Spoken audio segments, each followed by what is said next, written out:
Привет! Точнее, хай, привет и коничева. Сегодня будет влог о моей поездке в Россию впервые за 1,5 года. Переехала в Японию 2 года назад, но через полгода один раз я возвращалась домой на летние каникулы. И вот с тех пор уже 1,5 года как прошло, я не была в Японии, я не была в России, не видела мою семью, друзей, там, свой родной поселок. Поэтому, естественно, я очень за всеми соскучилась, и я очень мечтала встретиться с семьей, увидеть маму, бабушек, папу, кота. Но до тех пор, когда я доберусь до дома, кстати, я живу на Сахалине, и, по идее, это очень близко к Японии, и если бы сейчас были нормальные времена в мире, то перелет бы занял бы не больше 4 часов, там 2 часа до Владивостока, 2 часа от Владивостока до Сахалина. Ничего не поделать, и придется лететь почти полные сутки, или даже чуть больше, чем полные сутки, через Монголию. Затем из Монголии я полечу в Иркутск, из Иркутска в Хабаровск, и из Хабаровска уже в Южно-Сахалинск. Я еще не собирала вещи, хотя вылет у меня завтра в 1:30, то есть нужно быть в аэропорту Нарита в 11:30. А Нарита примерно в 2 часах езды от Токио. Поэтому нужно будет рано встать и сразу с чемоданом быть готовой. Я еще даже не распечатала билеты, поэтому у меня еще куча сегодня дел. У нас сегодня онлайн-занятия, которые еще пока не закончились. Сейчас перерыв на обед, потом еще 2 часа занятий. Затем я соберу сумку, наверное, покажу вам подарки, которые я приготовила семье, потому что, не знаю, возможно, будет интересно, что продается в Японии. И потом соберу также все вещи, упакую чемодан, распечатаю билеты. Вечером у нас ужин с моими одноклассниками и 2 учителями. Один учитель из Канады и учительница японка, но она недавно ушла из школы и сейчас работает в авиалиниях.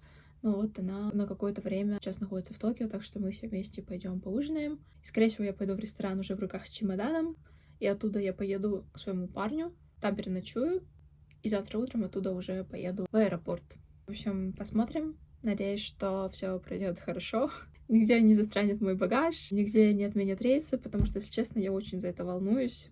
Сейчас смотрю сторизы многих там блогеров, кто куда летает, и в последнее время часто отменяют рейсы, потому что, все-таки в России сейчас зима, и понятно, что всякие погодные условия, не только в России, вообще в мире. Просто надеюсь, что не задержат перелеты, не задержат мой багаж, и спокойно я долечу со всеми этими 3 пересадками до пункта назначения. Вот, удачи мне. Пришла сейчас распечатать билеты и хотела показать, что тут есть функция русского языка даже.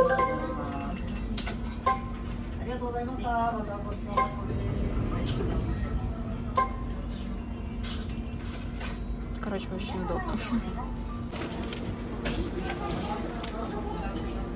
До момента пакования подарков они все пока что здесь. И сейчас мне каким-то образом их надо поместить в чемодан, причем так, чтобы я потом не запуталась, что кому, что чему. Главное, чтобы у меня теперь этот чемодан закрылся, и чтобы у меня все это доехало, потому что там всякие эти шоколадки и кружки, вот особенно посуда, будет очень грустно, если разобьется, потому что очень красивая. Вроде как собралась выходить, все, у меня уже собран рюкзак, мой чемодан, который, я надеюсь, не весит не больше 20 килограмм. Вот, все, естественно, жутко тяжелое. Я вообще ненавижу перелеты за вот эту как раз-таки часть, что нужно постоянно таскаться с тяжелыми вещами. Короче, это все вообще очень мендоксай, как говорится по-японски. Я думала сначала, что я сейчас пойду в ресторан с багажом, но я поняла, посмотрела, как я потом буду поехать к парню, и от той станции, рядом с которой мы идем в ресторан, там все время повышенная загруженность в эти часы, в которые я собираюсь ехать, а я с этим огромным чемоданом не хочу стоять в этой толпе, там пропираться как-то и так далее, поэтому я решила, что, наверное, я сейчас поеду так, потом вернусь все-таки сюда, домой, в 10 часов, вот возьму свои чемоданы и уже с дома поеду к своему парню. Конечно, я очень сегодня сонная, я сегодня не выспалась. С одной стороны, хочется побыстрее приехать уже домой, просто принять душ и спать. Но, наверное, так будет лучше, чем потом стоять в толпе с огромным чемоданом и тяжелейшим рюкзаком. Мне нужно уже выходить скорее.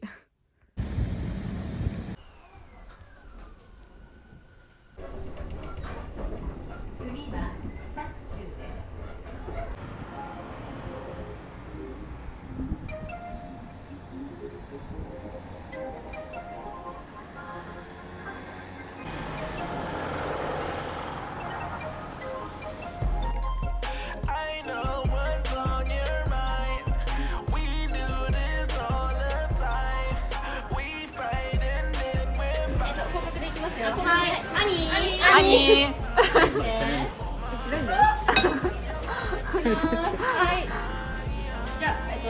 今年1年お疲れ様でした。お疲れ様でした。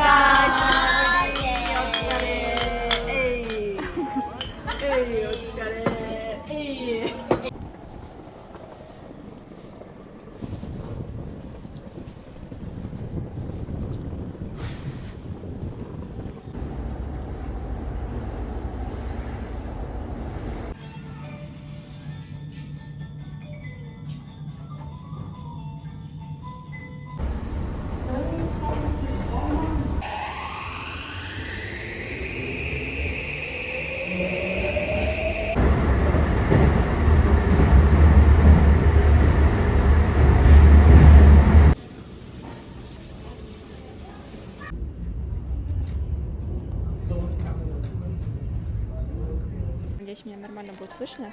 Я прошла контроль, сдала свой багаж. И, кстати, произошла такая интересная ситуация. У меня багаж был весом 22 килограмма, хотя разрешено, естественно, 20, как обычно. Вот, и я такая, типа, ой, наверное, нужно будет что-то достать. Они такие, да не, нормально, нормально. И забрали мой багаж, хотя с перевесом получается. И это вообще не типично, то есть у меня в России никогда такого не было, а в Японии вообще же все по правилам живут, там все дела. Но я приятно удивлена. Взяла сейчас поесть себе Макдональдс, поем, что-то я проголодалась, и как раз пойду уже к выходу. Через час где-то будет посадка. Вот, фух, слава богу, я отделалась от багажа. Очень уже у меня все болит, таскать его. Дальше, надеюсь, тоже все пройдет без приключений. Слава богу, мне не надо его в Монголии забирать. Нужно будет забрать его только в Иркутске и там заново оформить уже до Сахалина. Удачи мне. Собралась съесть свой бургер, и я поняла, что мне не положили салфетки. Жесть.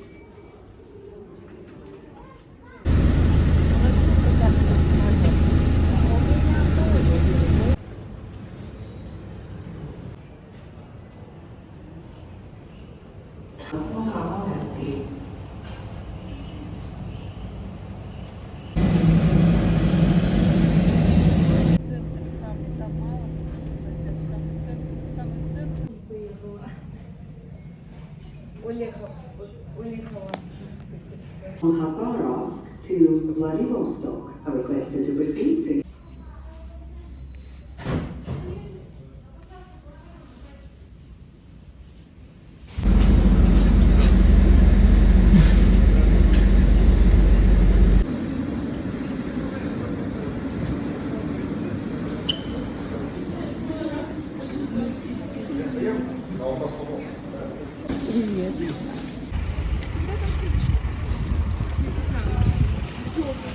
А куда папа подъедет туда? Ну да, где-то куда-то сюда. Или на стоянке?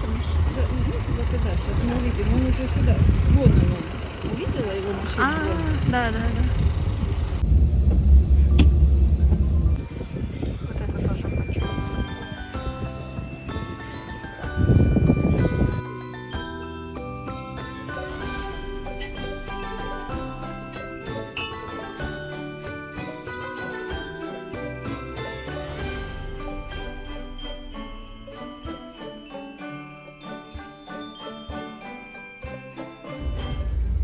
Еще 4 часа, да, получается где-то? Ой, больше. Да, 5 часов. А, ну да, погода еще не погода. Да. Ну, сказали в самолете, что -1 градус, да, сегодня тут? Оттепель, дождь. Да, И оттепель у нас прям. смирных оттепель. Здесь утром дождь шел, тетя Ира. Ничего себе. Такие два шарика одинокие. Ну, вот, дочь, здесь ассортимент. Да.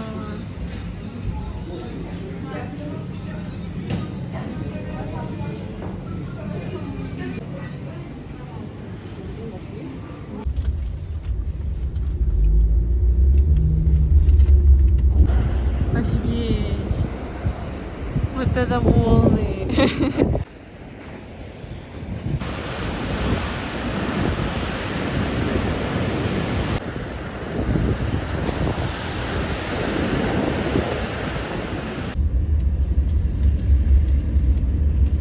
Ой, ты мой хороший. Не бойся, на, понюхай меня. Я же мама твоего папы. Смотри, как красиво. Так тебя его как-то зовут? Серый, да, зовут? Да, серый. Серый, красивый. И твоему А, да? картину. И бабушка говорит, сохраните. Ничего себе, а кто подарил деду? Не знаю. знаешь?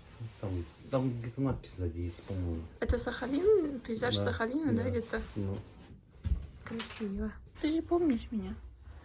Раиса, я так соскучилась. Ты мой клад, ты мой хороший. Ну что, я наконец-таки дома. Мой самый длинный перелет закончился. Ждет меня еще один, на самом деле, еще длиннее, когда я полечу обратно, но это только через 2 недели. Слава богу, действительно, никакого рейса не задержали, хотя, когда у меня был уже последний маршрут с Хабаровска до Сахалина, очень многие рейсы отменяли, практически все. Вот мой рейс был один из немногих, которые не отменили или не перенесли. Действительно повезло. По поводу моих ощущений, в целом это моя первая поездка за 1,5 года, как я уже говорила, в Россию. И, естественно, ты за такой промежуток времени привыкаешь к жизни в той среде, в которой ты живешь, и какие-то вещи ощущаются по-другому. Ты привыкаешь к обществу, в котором ты живешь, привыкаешь к менталитету, в котором ты живешь. И поэтому, когда ты приезжаешь в другое место, где другой менталитет, где другое общество, где, в принципе, все по-другому, ну, ты это ощущаешь. Это очень интересно. Россия все-таки, когда ты приезжаешь сюда, то есть ты приезжаешь не куда-то, я имею в виду Москву, не в столицу, не в культурную столицу России, а просто в такие города, как Иркутск, как Хабаровск, какие-то небольшие города. Это огромный контраст, во-первых, наверное, со столицей, но особенно с другими странами, с такой страной, как Япония, там, да, ощущается как будто какая-то бедность, серость и вот это чисто русская унылость, вот это неподчинение правилам. На самом деле мой инсайт после жизни в Японии, то, что, мне кажется, в России вот соблюдение правил каких-то, предписания каких-то правил ощущаются большинством людей как рамки, как ограничения свободы. Но на самом деле, как я это ощущаю, живя в стране, где все правила соблюдаются, иногда это чересчур, иногда это мешает, когда есть ситуации, в которых можно быть гибким, в которых нужно быть гибким, но японцы, например, они при этом остаются вот такими негибкими, продолжая просто следовать правилам просто потому, что так нужно. Но в то же самое время очень во многих ситуациях правила, они не ограничивают, они наоборот дают свободу. Когда у тебя есть определенная структура, которой ты следуешь, ни себя, ни других людей ты не ставишь в какое-то сложное положение, неловкое положение, в котором ты не знаешь, как себя вести, как действовать, когда ты не знаешь следующего шага, будущего. То есть, даже, не знаю, простой пример, вот соблюдение очередей, да. В России такое понятие вообще не существует. То есть мы стояли, например, на границе, проходили таможенный контроль, и вот весь рейс стоит в одно окошко в этой таможне, и у одних маленький ребенок хотят вперед, у других рейс через 1,5 часа хотят вперед, у третьих нога там повреждена, с палочкой там идет женщина, ей надо вперед. У всех свои причины, и все вот так кучкуются. Если бы это была Япония, в такой куче бы никто не стоял, это была бы просто прямая линия, в которой никто не пытался бы пролезть куда-то, и все бы шло смузли, да, то есть понятно один с другим. Никто не нервничает, потому что все понимают, ты стоишь здесь, потому что это твое место. Вот ты сюда пришел вот в этом порядке, ты стоишь в этом порядке, и ты пройдешь в этом порядке. Никто впереди тебя не пойдет, ты ни в кого впереди и сзади не встанешь. При этом ты экономишь нервы, ты экономишь время, потому что нет вот этих споров, нет я. Все проходит гораздо понятнее и лаконичнее. Еще было интересно, мне кажется, свойственно русским людям, возможно, людям других национальностей, но точно не японцам, это вот так кучковаться в любой ситуации. Ну, то есть спонтанно заговорить с незнакомцем, да, спонтанно задать какой-то вопрос просто впереди и сзади стоящего тебя человека. Сколько килограмм багаж максимум? Или там, а куда нам идти дальше? Или просто прокомментировать ситуацию. То есть у нас, например, был транзит, когда с Монголии до Иркутска нас там русских собрали в одну кучу, сказали, вот тут стойте, ждите, мы там пошли, да. И все, и мы вот этой всей кучей потом ходили везде, передвигались такие друг с другом, да, сообщали, ой, кажется, вот тот выход, ой, все, пошлите все туда, давайте все сидеть тут, давайте, все, началась посадка, все идете, Галя, ты идешь, ну, то есть все как-то быстро скучковались, стали взаимодействовать. То же самое в самолете, когда сидишь. Мне кажется, опять-таки, если бы это было в Японии, никто не пытался бы заговорить, потому что не хотели бы нарушать пространство другого человека, не хотели бы создавать неприятности, неудобства для другого человека. С русскими же ты сидишь в одном самолете, вы начинаете общаться, вы потом, опять-таки, дальше передвигаетесь везде вместе. Все так естественно происходит, и мне это нравится. На самом деле, мне много есть было бы что сказать, но, наверное, если я буду продолжать говорить, это получится снова слишком длинное видео. У меня впереди 2 недели. Думаю, 2 чудесные недели. Я безумно рада быть сейчас здесь. Я безумно счастлива ужинать со своими родителями, сидеть сейчас в своей комнате, слышать лаяние собак, слышать, как кот лежит свое тело, потому что мы его только что помыли, и теперь он моет сам себя в более понятной ему манере. У меня очень много планов на эти 2 недели, какие-то планы, которые нужно сделать, ради которых я по большей части приехала, связанных там с документами, с паспортом и так далее. Ну, привет. Ну, спасибо. Да, погладить кота, конечно, это тоже очень важный план, да, котик. Ради тебя тоже я здесь, честное слово, очень скучала. Ты даже мурчишь, мой шлётки. Почему мой шлётки? Милашка же, толстая, большая милашка. Бегемотик. Ну, извините, молодой человек, можно я как бы видео все-таки запишу? Нет, нельзя, вы сами хотите видео записать. Ну, я как бы сильно не возражаю, но все-таки спасибо. Спасибо. Я немножко вот в сторону, вот так вот, да, можно, да? Еще один важный план, конечно, просто наслаждаться временем с родителями, с близкими, с бабушками, порасспрашивать бабушек, позадавать им важные вопросы о нашем роде, о нашей семье, потому что для меня это все очень важно.